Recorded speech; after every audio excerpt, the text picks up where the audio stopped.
नमस्कार दोस्तों, मैं ज्योतिष आचार्य वासुदेव मिश्रा आपका अपने चैनल एस्ट्रो मास्टर वासु में हार्दिक अभिनंदन करता हूं।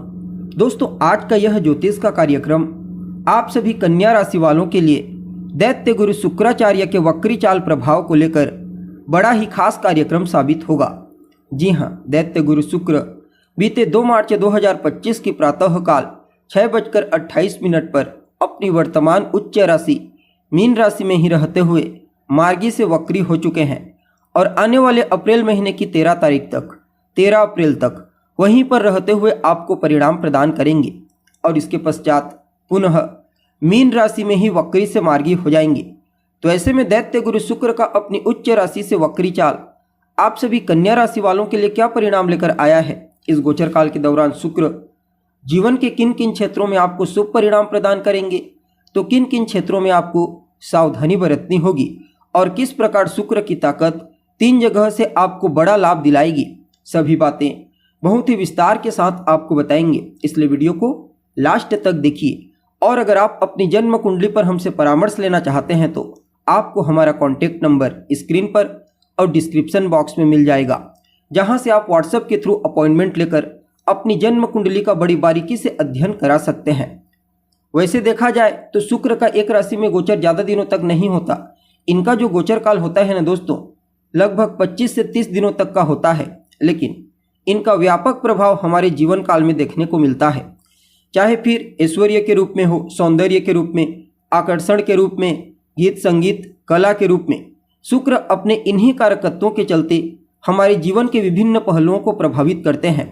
इसलिए इनके गोचर को समझना आवश्यक हो जाता है जब राशि परिवर्तन करते हैं, चाल परिवर्तन करते हैं तब, क्योंकि जब बलवान अवस्था में शुक्र गोचर करते हैं तो अपने इन्हीं कारक तत्वों से संबंधित शुभ परिणाम प्रदान करते हैं और इस बार भी कुछ ऐसा ही परिणाम आपको अपने जीवन काल में देखने को मिलेगा। खास करके वैवाहिक जीवन के दृष्टिकोण से और व्यापारिक साझेदारी के दृष्टिकोण से शुक्र के इस वक्री चाल को अत्यंत ही श्रेष्ठ कहा जा सकता है। क्योंकि शुक्र आपके 7वें घर से वक्री हुए हैं। कुंडली का 7वां घर जो होता है ना दोस्तों, यह आपकी मैरिड लाइफ का होता है, आपके वैवाहिक जीवन का, साथ ही साथ आपके पार्टनरशिप का होता है।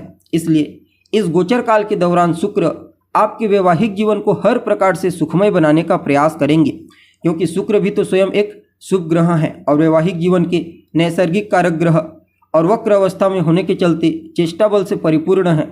फलतः आपकी मैरिड लाइफ को हर प्रकार से पॉजिटिव बनाने में इनका विशेष प्रभाव दृष्टिगोचर होगा।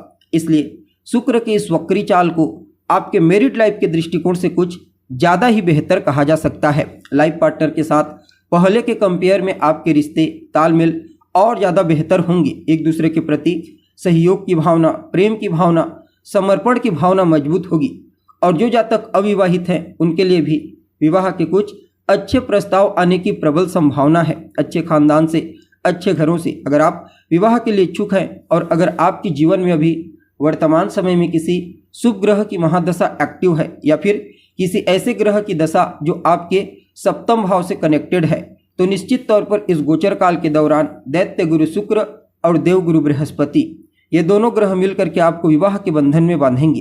बाकी व्यापारिक साझेदारी के दृष्टिकोण से भी समय बड़ा ही उत्तम रहेगा। चाहे फिर आप कोई भी कार्य क्यों न करते हैं, अगर आप पार्टनरशिप में काम करते हैं तो निश्चित तौर पर शुक्र आपको जबरदस्त लाभ प्रदान करेंगे। खास करके शुक्र जिन चीज़ों के कारक हैं, जैसे सौंदर्य प्रसाधन, आभूषण, सुगंधित वस्तुएं या फिर कपड़ों का व्यापार, खाने पीने की वस्तुओं का व्यापार, आकर्षक वस्तुओं का काम, इन सभी क्षेत्रों में शुक्र का सिक्का चलता है। अगर आप इनसे संबंधित कोई व्यापार करते हैं तो निश्चित तौर पर शुक्र का यह वक्री गोचर आपको जबरदस्त धन प्रदायक साबित होगा।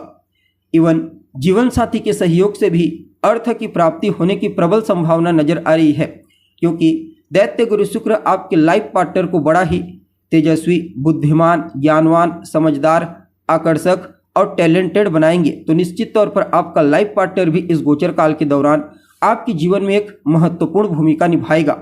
चाहे फिर पर्सनल लाइफ में हो या फिर प्रोफेशनल लाइफ में, लाइफ पार्टनर का सहयोग, लाइफ पार्टनर से सलाह मशवरा करना आपको उत्तरोत्तर श्रेष्ठ सफलता प्रदान करेगा।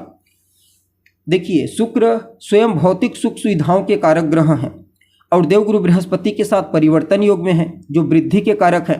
फलतः आपकी भौतिक सुख सुविधाओं को बढ़ाएंगे। भूमि, भवन, मकान, वाहन, इनसे संबंधित सभी पेंडिंग पड़े हुए कार्य इन दोनों ग्रहों की कृपा दृष्टि से धीरे धीरे करके पूरे होते हुए नजर आ रहे हैं। बाकी सुंदरता और आकर्षकता का भी प्रतिनिधित्व करता ग्रह है शुक्र, इसलिए इस समयावधि में आपके लाइफ पार्टनर को तो दिखने में अट्रैक्टिव और सुंदर बनाएंगे ही, साथ ही साथ सीधी सातवीं दृष्टि आपकी पर्सनैलिटी पर होगी, आपके व्यक्तित्व पर। फलतः वो सभी गुण आपके अंदर भी जागृत होंगे इस गोचर काल के दौरान। फलतः आप भी अपने व्यक्तित्व कुछ इस प्रकार से चुंबकीय तरीके से सामने वाले के साथ पेश करेंगे, जिससे सामने वाला अपने आप ही आपके प्रति अट्रैक्ट हो जाएगा। या फिर आप यूँ समझ लीजिए कि बृहस्पति और शुक्र ये दोनों ग्रह मिलकर इस समय आपको सेंट्रल पॉइंट के रूप में दृष्टिगोचर कराएंगे। जहाँ पर भी आप रहेंगे, कार्य क्षेत्र में, पारिवारिक जीवन में या फिर सामाजिक क्षेत्र, धार्मिक जीवन में, सभी जगह सेंटर पॉइंट के रूप में आपको दृष्टिगोचर किया जाएगा। साथ ही साथ शुक्र समृद्धशीलता के कारक हैं भौतिकता के अलावा, इसलिए इस गोचर काल के दौरान आपकी समृद्धि की विशेष वृद्धि देखने को मिलेगी। लेकिन एक सिक्के के दो पहलू होते हैं, तो कहीं ना कहीं शुक्र का भी कुछ नकारात्मक प्रभाव थोड़ी बहुत आपको फेस करनी पड़ सकती है। किन किन क्षेत्रों में? तो सबसे बड़ा जो क्षेत्र है वो दूसरे के प्रति अट्रैक्ट होना। जी हाँ, इस समय विपरीत के प्रति आपकी जो अट्रैक्शन पावर होगी वो कुछ ज़्यादा होगी, तो इसके चलते आपके मैरिड लाइफ में कोई तनाव उत्पन्न ना हो, इस बात का आपको ध्यान रखना है। अपने लाइफ पार्टनर से, अपने जीवन साथी से पूरी ईमानदारी के साथ आपको पेश आना है। बाकी यह गोचर आपके लिए वरदान के समान कार्य करेगा और हर प्रकार से आपको श्रेष्ठ लाभ देगा। ऊपर से शुक्र आपके लिए एक योग कारक ग्रह के रूप में कार्य करते हैं, तो कहना ही नहीं, क्योंकि शुक्र आपके भाग्य भाव के स्वामी बनते हैं, सबसे महत्वपूर्ण स्थान के, और अर्थ को भी कंट्रोल करते हैं। जब भी भाग्य का स्वामी सप्तम भाव से गोचर करता है बलवान अवस्था में, तो कुंडली का सप्तम स्थान केंद्र का स्थान है। भाग्य का जो स्थान है वो त्रिकोण का, तो केंद्र त्रिकोण का कॉम्बिनेशन बनता है, इसे केंद्र त्रिकोण राजयोग कहा जाता है। इस राजयोग का प्रभाव न सिर्फ आपको अपने मैरिड लाइफ में देखने को मिलेगा, बल्कि जीवन के हर क्षेत्र में, करियर के क्षेत्र में, सफलता लाभ के क्षेत्र में, या फिर सामाजिक क्षेत्र, धार्मिक क्षेत्र, या फिर यात्रा के दृष्टिकोण से ये दोनों ग्रह का जो परिवर्तन योग है एक, और यह जो केंद्र त्रिकोण राजयोग है दो, ये दोनों राजयोग आपके लिए बड़ा ही उत्तम साबित होंगे और इन सभी क्षेत्रों में आपको श्रेष्ठ परिणाम प्रदान करेंगे। बाकी आपको अपने वरिष्ठ जनों का, अपने बड़े बुजुर्गों का भी विशेष आशीर्वाद मिलेगा। उनके द्वारा जो आशीर्वाद आपको प्राप्त होगा वह आपके लिए पॉजिटिव साबित होगा। कुल मिलाकर के आप सभी कन्या राशि वालों के लिए दैत्य गुरु शुक्र के इस वक्री चाल को अत्यंत ही श्रेष्ठ कहा जा सकता है। और जो 3 जगह से जबरदस्त लाभ होगा, एक तो लाइफ पार्टनर के सहयोग से, और दूसरा किसी बड़े प्रोजेक्ट से, और तीसरा यात्रा से। जी हाँ, इन 3 क्षेत्रों से आपको जबरदस्त लाभ की प्राप्ति होगी बड़े रूप में। फिर भी क्या कुछ उपाय आप कर सकते हैं? तो देवी की आराधना कीजिए, खास करके शुक्रवार के दिन स्पेशल देवी के मंदिर में जाइए और उन्हें लाल रंग का पुष्प अर्पित करें। आपके लिए यह वक्री गोचर और अनुकूल हो जाएगा। तो दोस्तों, उम्मीद है प्रोग्राम पसंद आया होगा। अभी के लिए बस इतना ही। पुनः मुलाकात होगी एक नए एपिसोड में। तब तक के लिए नमस्कार।